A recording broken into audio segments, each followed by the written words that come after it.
saudara memerintahkan saudara Beni Ali untuk membawa mereka di Propam? Saya mohon maaf yang mulia, saya bukan perintah menembak, tapi perintah menghajar, tapi kemudian dilakukan penembakan itu saya akan bertanggung jawab. Oke. Kemudian kenapa kemudian saya minta Pak Beni Ali untuk membawa mereka, karena saya pikir mereka ini anggota dan silakan dilakukan pemeriksaan. Saya pun juga sudah menyampaikan ke Richard di Duren 3 tentang skenario itu. Makanya setelah malam ketemu pimpinan Polri, saya baru ingat bahwa saya belum menjelaskan apa yang harus memberikan keterangan di pemeriksaan itu terhadap Ricky dan Kuat yang mulia. Makanya kami susul mereka di lantai 3 yang mulia. Oke. Boleh saudara jelaskan siapa pimpinan Polri yang saudara temui pada malam itu? Bapak Kapolri yang mulia. Bapak Kapolri. Kapan saudara menemui beliau dan menjelaskan mengenai peristiwa atau skenario pertama yang saudara buat itu?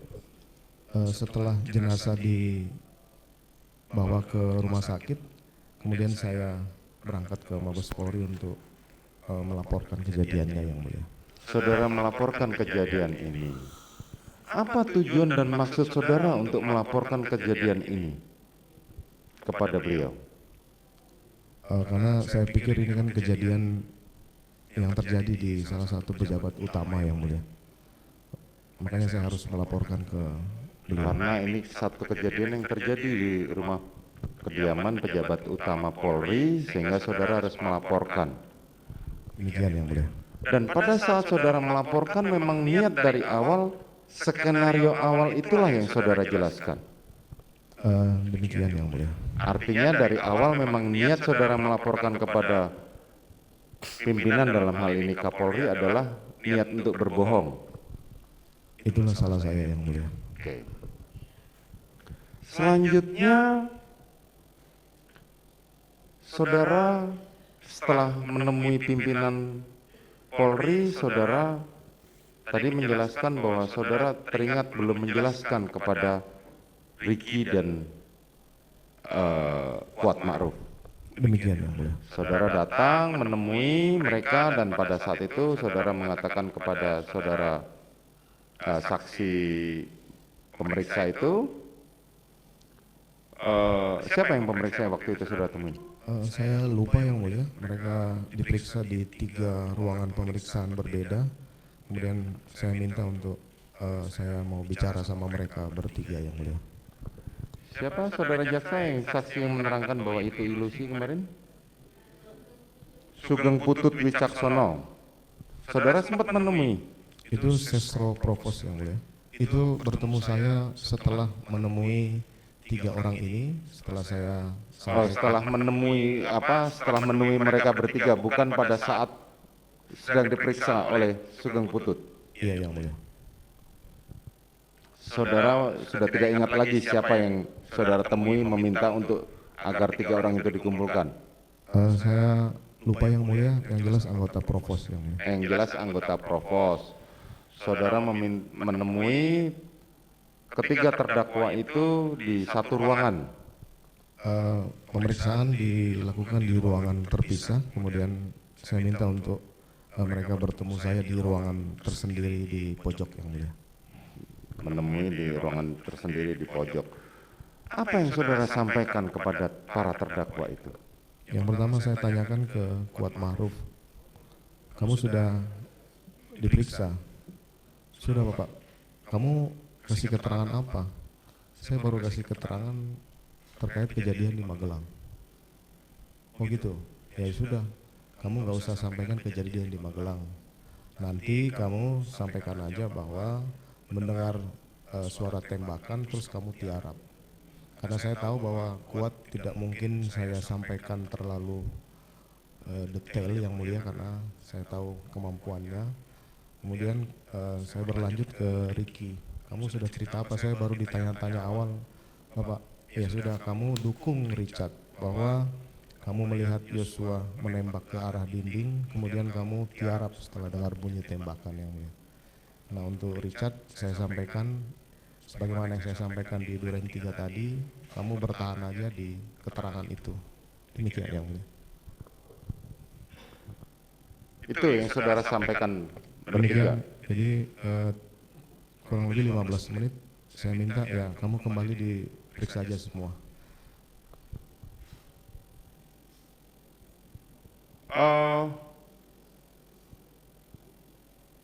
Dari keterangan saksi-saksi penyidik kemarin yang dihadirkan, kan saudara menerangkan pada kami bahwa saudara hanya melakukan pertemuan dengan mereka kurang lebih 15 menit. Demikian yang mulia. Dari keterangan-keterangan saksi yang kemarin menyatakan, bahkan saudara Beni Ali sendiri menyatakan bahwa ketika dia bertemu dengan Kuat Ma'ruf maupun Ricky Rizal, mereka sudah menyampaikan hal yang sama di awal pada saat di rumah kejadian di Duren 3. Ini yang mungkin juga saya bantah yang mulia. Karena saya tahu, saya mohon maaf meskipun beliau menonton keterangan saya ini, bahwa keterangan itu tidak pernah dilakukan oleh permintaan keterangan di Duren 3 kepada Ricky dan Kuat Ma'ruf ini tidak pernah dilakukan oleh Beni Ali. Kenapa? Karena semuanya saya menjelaskan ke yang bersangkutan. Ini hanya untuk bisa meyakinkan bahwa dia sudah melakukan interogasi awal untuk menguatkan keterangan laporan ke Bapak Kapolri yang mulia. Jadi seolah-olah sudah mengumpulkan semua keterangan-keterangan orang ini kemudian melaporkan yang mulia. Padahal itu cuma dari saya yang mulia. Dia datang setelah pada tanggal 10 waktu itu, saya ingat, saya minta untuk datang ke kediaman saya yang mulia. Artinya saudara menyiapkan skenario untuk mengelabui hal ini, untuk menyiapkan satu berita bohong kepada pimpinan saudara, dalam hal ini Kapolri, sampai sedemikian. Artinya dengan menyuruh saudara Beni Ali untuk memberikan keterangan seolah-olah saudara Beni Ali sudah memeriksa semua, seperti itu. Itu penyampaian dari yang bersangkutan yang mulia, dari Beni Ali. Tapi tadi kan saudara menjelaskan bahwa saya menjelaskan ke Beni Ali semua peristiwa ini dan seolah-olah dia sudah melakukan interogasi terhadap semuanya demi laporan untuk kepada pimpinan, kan seperti itu. Maksud saya Pak Beni Ali ini yang menyampaikan. Oh, saudara Beni Ali yang menyampaikan, bukan saudara. Jadi Pak Beni Ali ini menyampaikan bahwa dia sudah melakukan pemeriksaan awal di TKP untuk meyakinkan bahwa prosedur interogasi awal ini sudah dilakukan, padahal tidak. Oh, padahal tidak. Oke. Selanjutnya, saudara setelah menemui, apa yang saudara lakukan? Setelah menemui para ketiga terdakwa di kantor Provos tadi. Kemudian saya mengumpulkan pejabat utama Propam waktu itu di ruang tamu lantai 3, ada Pak Beni Ali, ada Karopaminal. Saya sampaikan bahwa saya waktu itu tetap mengingat kejadian Magelang sehingga emosi saya bisa naik waktu itu yang mulia. Saya sampaikan bahwa tidak ada gunanya lagi bintang 2 kalau kehormatannya sudah dilecehkan oleh ajudan. Saya minta untuk setelah pemeriksaan provos ini silakan dilakukan penyelidikan oleh Paminal, kemudian setelah itu berkoordinasi dengan penyidik Polres Jakarta Selatan karena waktu itu Kasat Serse juga ada di situ yang mulia. Saudara terdakwa, pada saat saudara rangkaian peristiwa yang saudara terangkan dari tadi di Saguling, kemudian ke Duren 3, kemudian ke kantor Propam, saudara masih menggunakan seragam dinas? Masih yang mulia. Masih. Kemudian setelah saudara, kan tadi saudara dari keterangan saksi kemarin menjelaskan apa gunanya pangkat bintang 2 kalau harga diri dan sudah terinjak-injak, kan seperti itu poinnya. Demikian yang mulia. Dan saudara masih menggunakan pakaian dinas ya waktu itu ya. Demikian yang mulia. Selanjutnya setelah saudara menerangkan itu, kemana saudara? Saya kembali ke Saguling. Ke Saguling. Selanjutnya saudara pulang ke Saguling dan hari Sabtu apa yang terjadi? Hari Sabtu pagi bangun, saya bertemu istri saya sampaikan bahwa Yosua meninggal ditembak Richard. Saya sudah jelaskan ke Bapak Kapolri bahwa penembakan itu karena Yosua sudah masuk ke kamar dan lecehkan kamu di Duren 3. Istri saya waktu itu marah yang mulia. Istri saya menyampaikan, kenapa kamu libatkan saya? Saya sudah sampaikan bahwa saya tidak mungkin menceritakan kejadian Magelang ini. Kemudian saya sampaikan, ya saya nggak mungkin lagi cabut keterangan saya ke Bapak Kapolri. Dan anak-anak ini sudah diperiksa di Provos. Istri saya marah dan tidak menerima harus diikutkan dalam skenario di Duren 3 yang mulia. Saya tidak bisa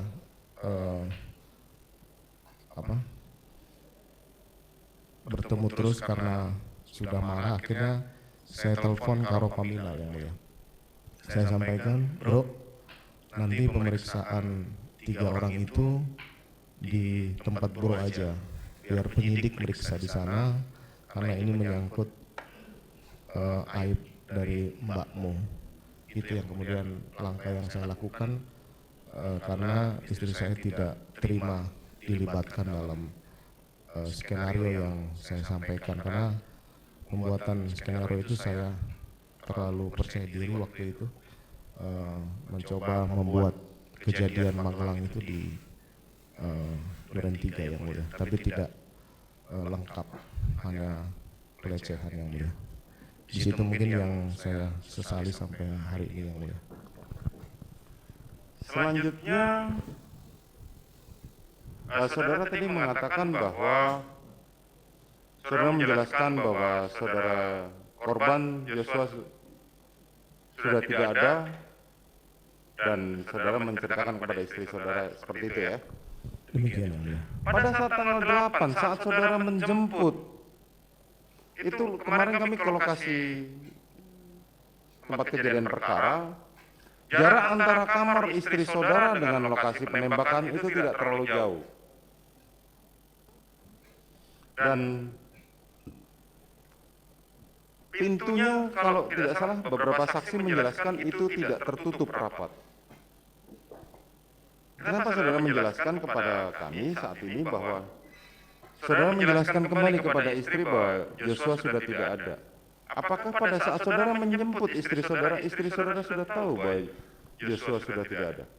Pada saat saya jemput itu saya masuk masih membuka pintu yang mulia. Istri saya duduk di tempat tidur, kemudian menangis waktu itu. Saya sampaikan, ayo keluar kita ke Saguling. Kemudian saya menutup, saya memeluk keluar biar tidak melihat lokasi yang berantakan. Kemudian saya bawa keluar dari rumah yang mulia.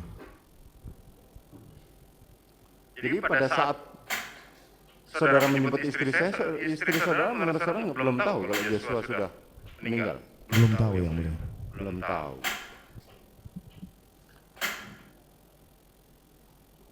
Dari rangkaian saudara terangkan tadi, kapan berita pers rilis skenario pertama itu keluar ke media?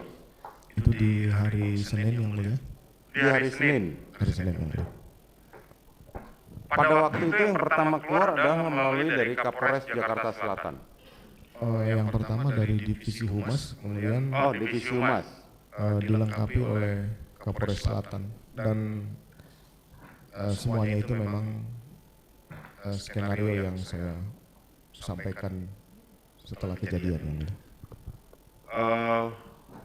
Atas perintah siapa Divisi Humas dan Kapolres Jakarta Selatan mengeluarkan pers rilis berkaitan dengan skenario pertama tadi? Kalau perintah, saya tidak mungkin memerintahkan mereka yang mulia, tapi itu pasti berdasarkan hasil keterangan-keterangan saksi yang sesuai dengan cerita yang tidak benar itu yang mulia. Menurut saudara demikian. Iya yang mulia. Tetapi dari cerita bahwa tadi ketika saudara menggerakkan, tadi kan saudara menerangkan bahwa saya menghubungi Hendra Kurniawan untuk agar berita itu, agar mereka diperiksa di kantor Paminal dan para penyidik itu. Sejak saat itulah dengan berbagai cerita atau peristiwa, semua hampir kurang lebih 95 orang kalau tidak salah itu terlibat dalam menggerakkan skenario pertama tersebut. Iya yang mulia, karena mereka semua tidak tahu kejadian sebenarnya yang mulia.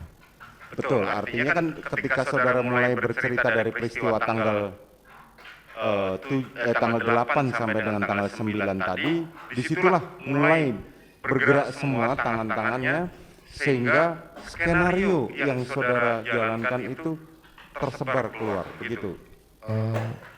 Saya bukan menggerakkan tangan-tangan saya yang mulia, tapi mereka semua bekerja sesuai dengan apa yang ada yang saya ceritakan. Kalaulah mungkin saya ceritakan kejadian sebenarnya, belum tentu 92 orang itu akan ikut yang mulia. Dari cerita saksi-saksi, salah satunya kemarin Cuk Purwanto selaku Korspri saudara, sampai dia mempertanyakan salah apa saya komandan sampai komandan melibatkan saya sampai duduk di persidangan ini. Kemudian dari cerita saksi-saksi para terdakwa obstruction of justice pun menceritakan bahwa mereka merasa dibohongi oleh saudara sehingga mereka melakukan hal yang sepatutnya tidak dilakukan.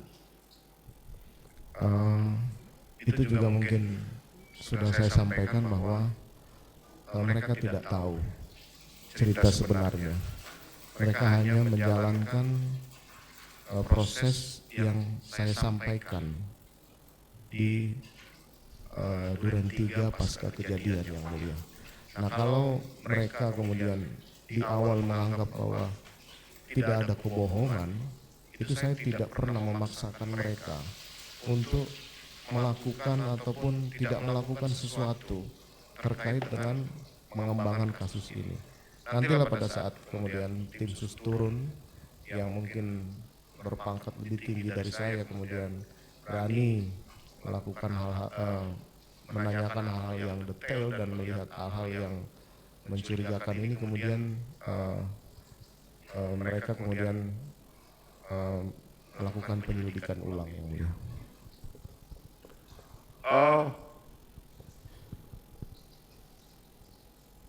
Peristiwa yang terjadi yang saudara sampaikan tadi mengenai skenario pertama berjalan sampai sedemikian.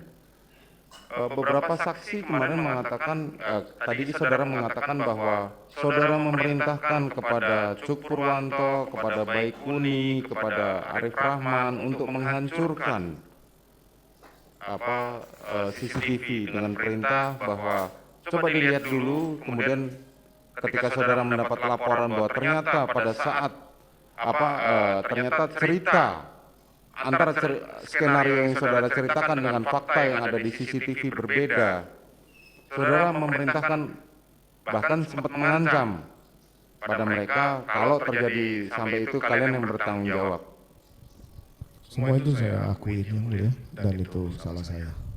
Saya salah memberikan perintah untuk menghancurkan dan memusnahkan rekaman CCTV, karena di awal saya tidak memperkirakan bahwa CCTV itu akan menyorot ke taman yang mulia. Itu saya sampaikan bahwa saya sangat menyesali perintah yang salah yang saya berikan kepada 3 orang ini yang mulia. Kapan kemudian saudara ditetapkan sebagai tersangka? Saya ditetapkan tersangka kalau tidak salah tanggal 11 Agustus yang mulia. Tanggal 11 Agustus Demikian. setelah saudara Richard membuat pengakuan.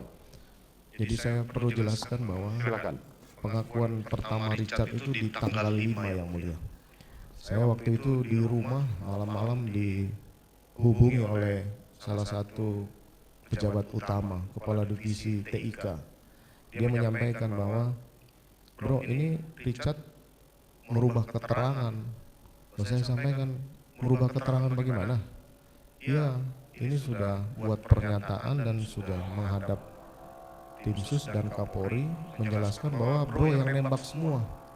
Waktu itu saya kaget yang mulia. Loh, kok bisa jadi berubah begitu? Saya bilang, saya tidak akan hadir sebelum berita acara pemeriksaan Richard ini diperlihatkan ke saya bilang.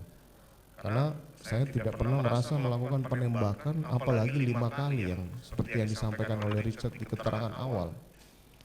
Nah, kemudian selesai berita acara pagi waktu itu, datanglah Irjen Slamet ini menjemput saya, menunjukkan berita acara. Saya bilang, ya udah, oke, saya akan jawab keterangan ini, dan kalau dengan keterangan ini harus saya diproses, saya siap, saya bilang. Akhirnya kemudian saya menghadap ke pimpinan Polri, beliau juga menyampaikan, ini gimana? Nah, kalau berdasarkan keterangan Richard ini, yang menyampaikan bahwa senjata itu saya ambil di Saguling, kemudian di Duren 3 saya masuk, kemudian saya nembak 5 kali. Setelah bunyi suara tembakan, Richard turun, saya serahkan senjata Richard itu ke dia. Saya tidak pernah melakukan itu, Jenderal. Saya siap, kalaupun saya harus jadi tersangka waktu itu. Akhirnya kemudian saya diperiksa oleh Irsus waktu itu. Kemudian dipatsuskan pada tanggal 6. 6, 7, itu kemudian tidak ada pemeriksaan karena saya sudah diamankan di Makobrimob yang mulia. Dengan penempatan khusus dari Propam waktu itu. Karena belum ada pemeriksaan sebagai tersangka. Selanjutnya di tanggal 8 tim sus datang ke Makobrimob yang mulia. Nah, di situ mulai menyampaikan bahwa kamu ngaku aja bahwa peristiwa ini tidak sesuai yang sudah diceritakan, karena Richard sudah ngomong, Romer juga sudah ngomong, kemudian kalau nggak salah Ricky juga waktu itu. Dan saya tetap bertahan waktu itu. Akhirnya kemudian disampaikan, ya kalau kamu tetap bertahan maka semua orang di Duren 3 akan saya tersangkakan. Saya sampaikan, bahwa bagaimana istri saya? Ya kita akan bantu, tidak tersangkakan istrimu, yang penting kamu ngomong.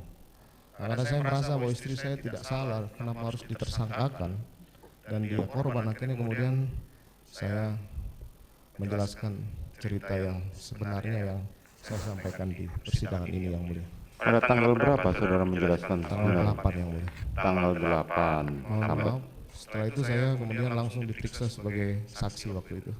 Sebagai saksi. Kemudian saya telepon istri saya untuk hadir juga waktu itu, menyampaikan, Ma, kamu kesini, ceritain aja kejadian sebenarnya mulai dari Magelang.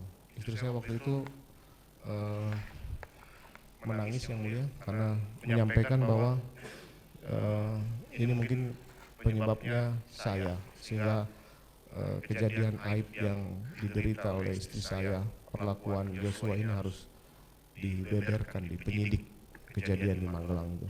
Saya sampaikan, ya mau diapain lagi, karena ya sudah seperti ini, daripada nanti kemudian kamu jadi tersangka. Akhirnya istri saya datang. Pada saat pemeriksaan itu juga penyidik, saya tanyakan ke penyidik, siapa aja yang sudah merubah keterangan. Richard sudah, Ricky sudah waktu itu, Kuat belum. Nah, saya minta ke penyidik, saya bisa telepon Kuat biar saya hubungi untuk menyampaikan apa yang sebenarnya terjadi pada saat itu yang mulia. Nah, kemudian berproseslah sampai dengan hari ini yang mulia. Selanjutnya, tadi ada yang lupa saya tanyakan mengenai peristiwa tanggal 10 saat saudara mengumpulkan mereka bertiga. Selesai ibadah waktu itu saya berdua istri, kemudian saya memanggil ketiga orang ini. Pada saat mereka datang istri saya keluar, kemudian saya dudukkanlah mereka. Saya menyampaikan bahwa saya minta tolong kamu harus sesuai dengan keterangan yang sudah ada dalam pemeriksaan, karena ini pasti akan dilakukan pemeriksaan oleh semua pihak. Tolong kamu bertahan itu sehingga nanti Richard juga bisa kita bantu untuk bahwa ini adalah peristiwa pembelaan diri yang mulia. Kemudian saya juga menjanjikan ke mereka bahwa saya akan bertanggung jawab kepada mereka dan keluarga kalaupun ada hal-hal yang mengakibatkan misalnya Richard harus mengikuti proses hukum, termasuk Kuat dan Ricky yang mulia. Kalaupun memang saya disampaikan menjanjikan uang senilai itu, pada saat itu saya belum menjanjikan yang mulia. Mungkin penafsiran mereka bahwa nilai itu akan saya berikan pada saat nanti kalau terjadi apa-apa yang mulia. Terkait dengan skenario, saya minta untuk mempertahankan itu yang mulia. Dari keterangan tiga terdakwa kemarin di persidangan, baik saudara Richard, saudara Ricky, dan saudara Kuat Ma'ruf menerangkan bahwa saudara memberikan atau menjanjikan kepada mereka sejumlah uang, yakni kepada saudara Richard dijanjikan 1 miliar dan kepada Kuat Ma'ruf serta Ricky masing-masing mendapatkan 500 juta. Itu mereka terangkan di persidangan ini. Kemungkinan janji senilai itu mungkin penafsiran dari mereka, karena saya menyampaikan bahwa akan menjamin keluarganya, yang penting bisa mempertahankan skenario yang mulia, mempertahankan skenario ini yang mulia. Ada amplop coklat masing-masing yang ditunjukkan walaupun tidak ditahu isinya, dan itulah uang yang saudara janjikan kepada mereka. Saya sudah sampaikan di kesaksian mereka bahwa saya tidak pernah menunjukkan uang yang mulia. Cuma hanya saya menjanjikan bahwa saya akan memperhatikan dan bertanggung jawab terhadap keluarga mereka yang mulia. Menjanjikan uang itu tidak ada. Demikian yang mulia. Terus bagaimana dengan keberadaan handphone yang saudara berikan? Kalau handphone memang saya berikan ke mereka karena sebagai ucapan terima kasih sudah mengikuti skenario yang saya minta untuk mereka jelaskan ke penyidik bahwa ini adalah peristiwa tembak menembak ini. Saudara memberikan handphone kepada mereka bertiga. Handphone baru ya? Handphone baru yang mulia.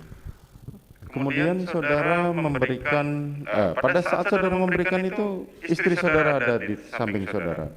Pada saat memberikan sudah tidak ada, karena pada saat mereka masuk istri saya naik ke atas kembali karena kami kegiatan ibadah waktu itu di ruang kerja yang mulia. Di ruang kerja saudara kemudian memberi, itu peristiwa tanggal 10 di ruang kerja saudara di lantai 2 itu ya? Tanggal 10 pagi yang mulia. Bukan sore? 10 setelah ibadah. Bukan malam? Bukan Jam siang. 7 jam, karena keterangan para terdakwa kemarin mengatakan rata-rata di atas pukul 6 sore setelah ibadah. Iya yang mulia. Saya lupa waktunya. Lupa, oke. Dari peristiwa rangkaian peristiwa yang saudara sampaikan tadi, yang saudara ketahui berapa orang yang dipatsuskan? Pastinya saya tidak tahu yang mulia. Pastinya saudara tidak tahu. Tadi kemarin sempat saya tanyakan kepada saudara Richard bahwa, dan ada pemberitaan bahwa pada saat itu saudara Richard sempat diajak bertemu untuk menemui Kapolri, dan saudara Richard menyampaikan pada saat sebelum bertemu dengan Kapolri dia bertemu dengan saudara di ruang depan. Mohon maaf yang mulia, saya bukan melakukan pembelaan diri terhadap keterangan Richard. Dari awal pada saat saya memanggil ke lantai 3 sampai dengan proses saya meminta untuk menceritakan skenario setelah kejadian itu, saya tidak pernah satu kali pun memaksakan, mengancam, ataupun meminta pertanggungjawaban apapun ke yang bersangkutan. Saya juga sudah menyampaikan bahwa pada tanggal 10 saya sempat memberikan senjata saya yang sekarang disita ini untuk dipegang oleh yang bersangkutan, untuk berjaga-jaga kalau kemudian ada hal-hal yang tidak diinginkan terjadi kepada yang bersangkutan. Termasuk yang mulia, pada saat yang bersangkutan diamankan di Makobrimob, itu saya tidak mungkin melakukan paksaan ataupun memaksakan dia untuk mempertahankan keterangannya. Mohon maaf yang mulia, harusnya Richard itu mengaku di Makobrimob yang mulia, karena itu kesatuannya, harusnya itu. Dalam percakapan pun saya tidak pernah mengancam untuk dia harus mengikuti keterangan ataupun mengikuti skenario yang mulia. Di Makobrimob pun dibawa dia ke rumah doa, diundang orang tuanya yang mulia. Nah, setelah masuk ke tahanan Bareskrim lah, kemudian saya tidak tahu apa yang dijanjikan kepada Richard, akhirnya kemudian menyatakan bahwa ini semua ada intimidasi atau paksaan, termasuk waktu menghadap Kapolri. Waktu menghadap Kapolri itu saya tidak melakukan intimidasi. Dia dikawal oleh wakil komandan Kobrimob waktu itu yang mulia. Dijaga mereka. Saya nggak mungkin berani menyampaikan, kamu nggak ada yang mulia. Itu dia sampaikan. Kalau saya hadir di situ, dia menganggap bahwa itu intimidasi, paksaan. Mohon maaf yang mulia, saya bukan membela diri, tapi itu tidak mungkin lah. Mereka semua datang waktu itu dengan beberapa kombes dari Brimob mendampingi waktu itu yang mulia. Jadi kalau dia sampaikan waktu menghadap Kapolri saya masih melakukan intimidasi, saya mohon maaf yang mulia, itu tidak saya lakukan yang mulia. Tidak, yang saya maksudkan adalah pada saat itu seorang Richard pun akibat cerita kebohongan saudara terhadap seorang Kapolri, saudara Richard diperhadapkan untuk kepada Kapolri. Itu yang saya maksudkan, bahwa hanya untuk memuluskan sebuah skenario yang saudara susun, seorang Richard pun harus diperhadapkan ke Kapolri. Bukan saya hadapkan yang mulia, tapi diminta untuk menghadap. Diminta untuk menghadap, dan pada saat Richard menghadap, itu kan masih ada skenario yang saudara susun, masih berjalan. Masih berjalan yang mulia. Itulah, Ya, mulia. artinya dimulai dari pimpinan saudara sendiri Kapolri sampai ke beberapa jenderal dan beberapa perwira, semua harus mempercayai cerita yang saudara buat tadi, skenario, sehingga membuat beberapa jenderal dan perwira tadi sampai harus ditempatkan di Patsus tadi. Saudara tahu itu? Saya tahu, dan di persidangan kode etik pun saya sudah sampaikan bahwa ini semua saya yang salah. Saya siap untuk menghadapi ini semua yang mulia. Nah, cuma memang saya juga sampaikan dalam kesaksian saya di sidang obstruction of justice waktu itu, saya sampaikan apakah karena dia anggota saya kemudian dia harus disalahkan. Kan saya yang salah, saya sudah dipecat dan saya menerima semuanya ini yang mulia. Nanti mungkin di akhir akan saya sampaikan yang mulia. Saya akui ini yang mulia, kesalahan saya.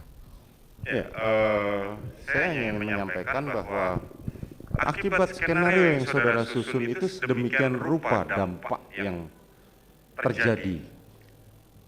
Dan sebagaimana tadi yang saya sampaikan di awal mengenai peristiwa Magelang. Ini kan semua bermula di peristiwa Magelang yang saudara sempat katakan bahwa ini satu ilusi, dan peristiwa di Magelang ini hanya saudara berdua dengan istri saudara saja yang memberikan keterangan di persidangan itu. Sehingga, tetapi akibat peristiwa itu dampaknya luar biasa buat tubuh kepolisian, di mana tadi saya terangkan dari skenario awal